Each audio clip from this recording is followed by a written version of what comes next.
Ok, bienvenue sur la chaîne de Pyrocard, j'espère que vous allez bien. Donc aujourd'hui, petite vidéo, je vais vous faire une petite tier list des ETB. Alors tout d'abord, du coup, on commence par les ETB Écarlate et Violet. Alors si on regarde la série, c'est une série qui est quand même assez sympathique. Voilà, il y a quelques cartes qui sont sympas, mais il n'y a pas d'effet waouh, il n'y a pas de cartes incroyables. Il y a quand même des cartes quand même qui sont sympathiques, hein, surtout les alternatives. La Corée donc est sympa, la Gardevoir du coup qui est une des cartes phares et qui est vraiment sympathique aussi, voilà j'aime beaucoup. Surtout Gardevoir ça reste un Pokémon très apprécié des joueurs.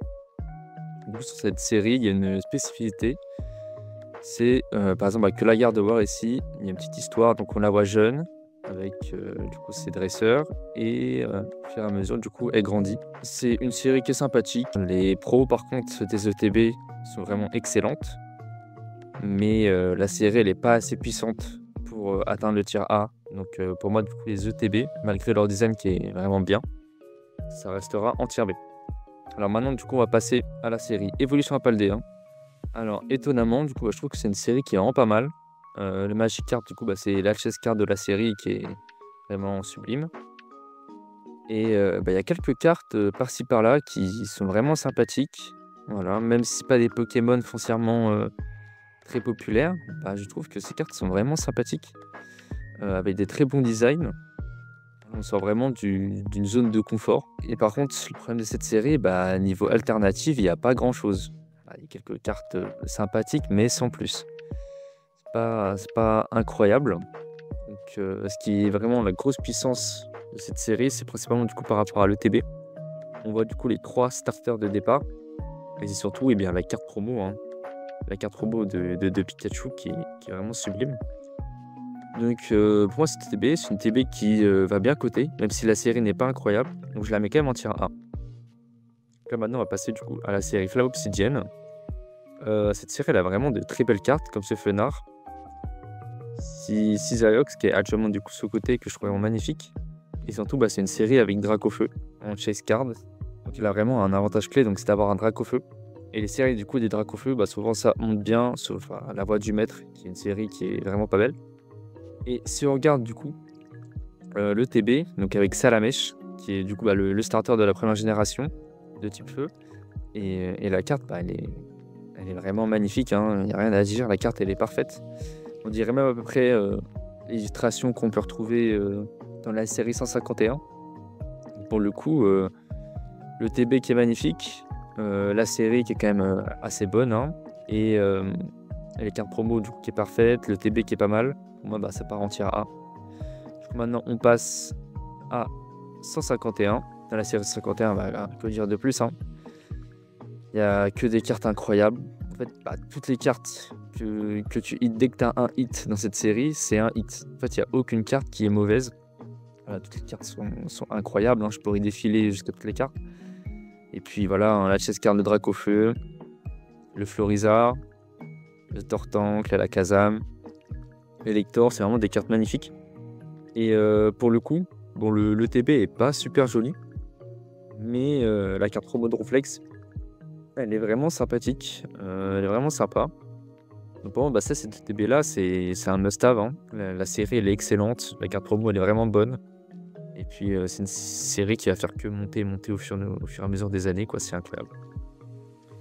Je pense que c'est une excellente série et une excellente ETB. Alors maintenant, on va parler de Five Paradox. Franchement, Marco, c'est une série qui est assez vide, hein. Enfin, on regarde ici, il y a quelques cartes sympathiques par-ci par-là, mais c'est pas des Pokémon vedettes, quoi. Il n'y a pas ce petit truc. Les ETB sont vraiment moyennes, hein. Et puis les promos sont pas fous, quoi. Hurle-queue, elle est sympathique, mais c'est pas quelque chose d'incroyable.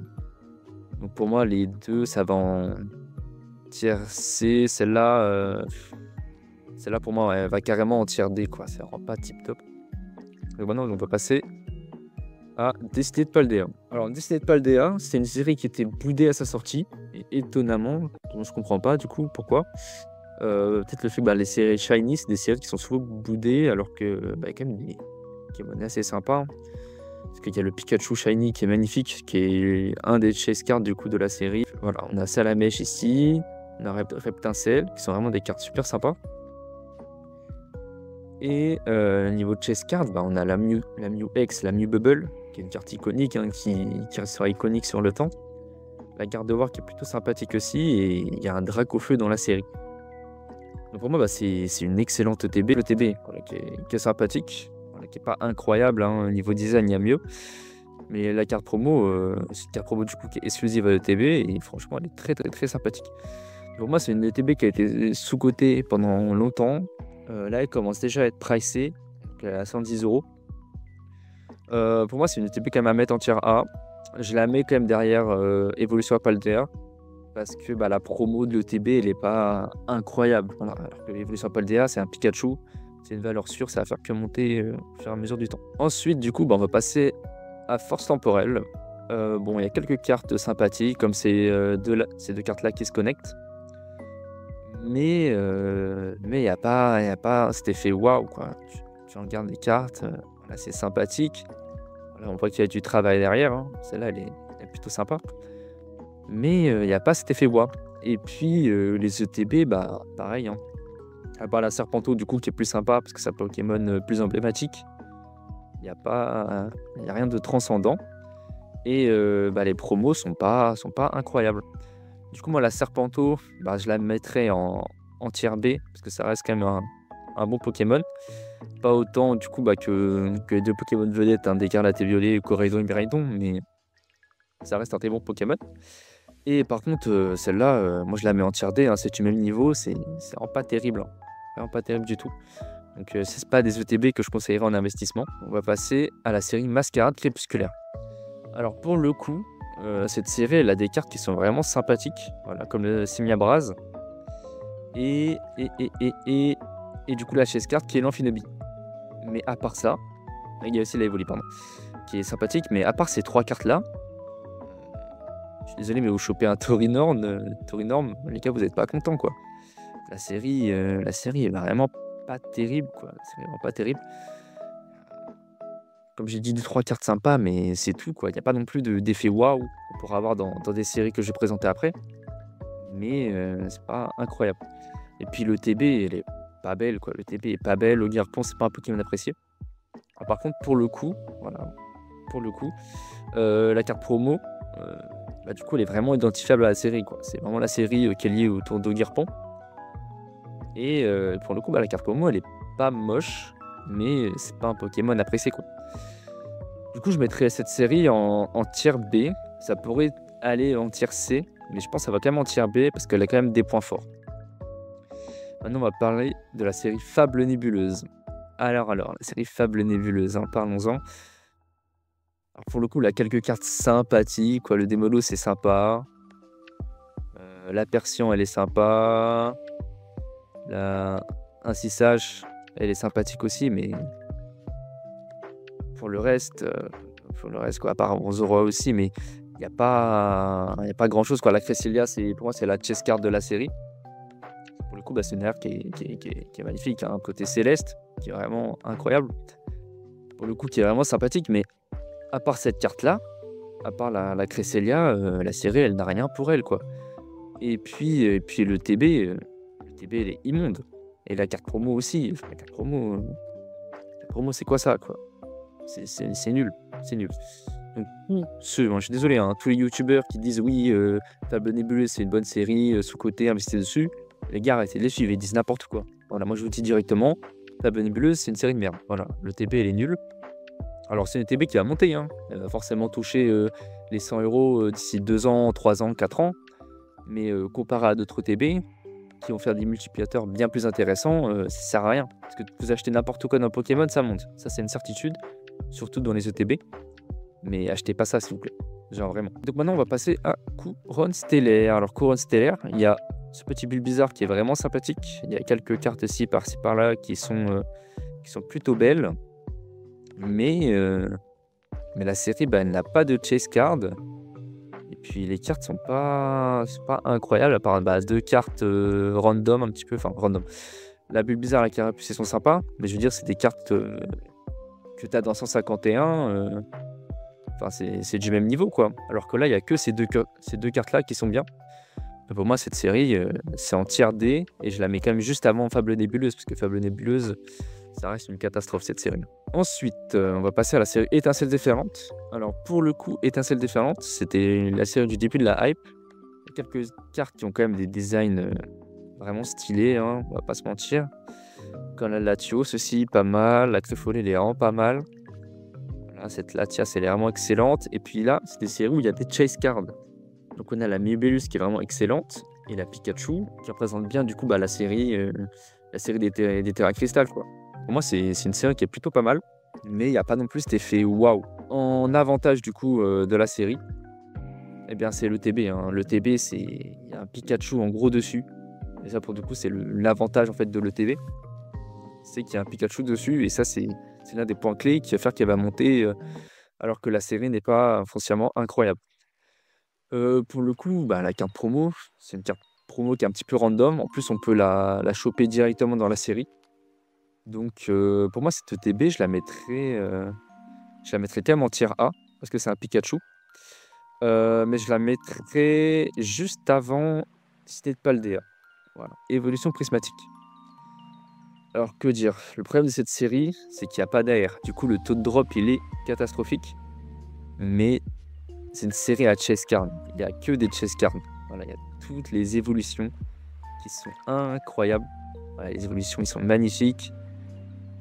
On a déjà, franchement, c'est incroyable. Cette carte-là, elle va coûter de fou dans des années. Et un avantage aussi qu'a cette série, sur le TB, on a un magnifique évoli en couleur. Et c'est la toute première OTB avec un Pokémon en couleur. Ça, du coup, c'est un point à noter. Et pour le coup, l'évoli, il est pas raté. Il est vraiment magnifique. Et on a une carte promo exclusive à l'ETB. Voilà, c'est pas juste une carte qu'on peut avoir dans la série avec écrit promo dessus. Non, non. C'est une carte exclusive à l'ETB.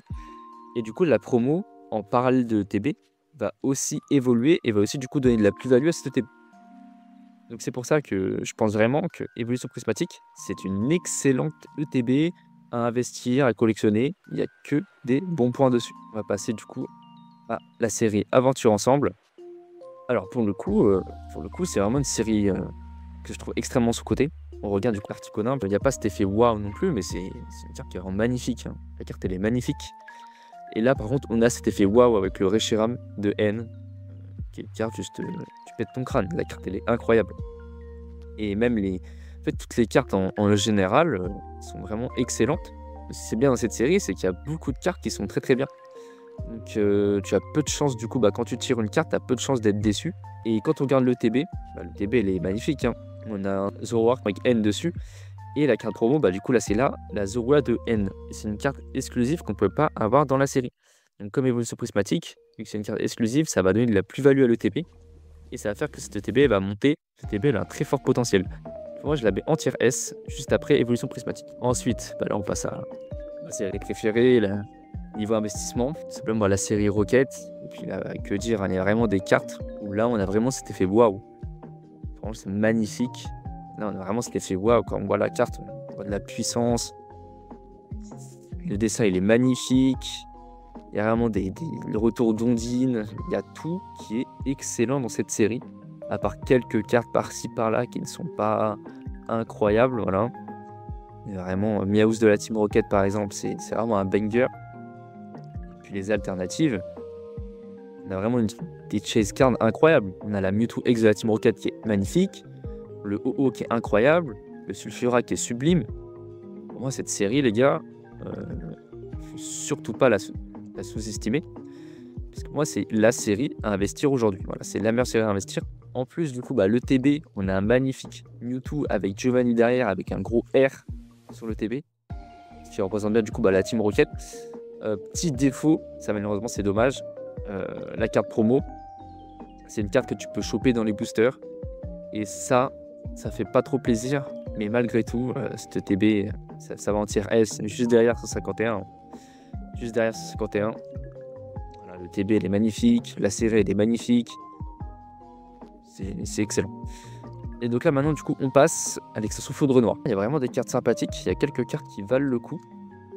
Voilà, en fait, le problème de cette série, c'est qu'il y a énormément de cartes. Et dans ce lot de cartes, il y a des cartes qui sont excellentes.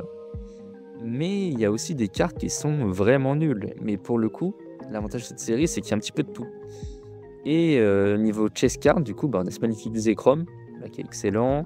Cette carte de N qui est excellente aussi. Et on a l'arrivée des PWR. Donc, pour moi, cette ETB, c'est excellent, quoi.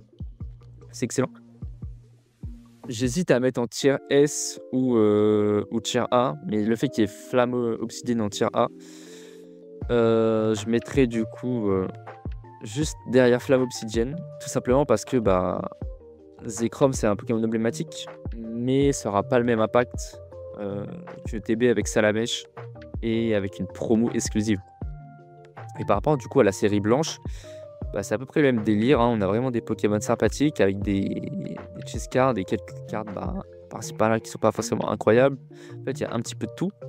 Parce que par exemple, bah, tu chopes le limon de Tetris, quoi, t'es pas content. Mais il y a des cartes sublimes comme Zoroark, là, qui est incroyable. La Victini, on la retrouve dans les deux séries. Et puis, bah, pareil, la WR et la Reshiram. Pour le coup, le fait qu'il y ait la Zoroark, qui sera du coup pour moi bah, la R qui cotera le plus dans cette série. Potentiellement, je peux la mettre avant le Zekrom, mais sincèrement, pour moi, c'est la même chose, hein. Ces deux séries se tâtent. Elles sont vraiment excellentes. En conclusion, ça, du coup, c'est mon avis personnel, voilà. Vous aurez sûrement des divergences avec ce que je viens de vous dire. C'est normal, donc n'hésitez pas à le dire en commentaire. Peut-être que bon, ça pourra même me faire changer d'avis si vous avez des arguments pertinents. Moi, je vous dis directement, ça sert à rien de juste me dire tu dis n'importe quoi, ce que tu dis, c'est nul. Si vous me dites quelque chose, je veux des avis pertinents ou qu'on puisse directement soit débattre en commentaire, soit dans mon serveur Discord.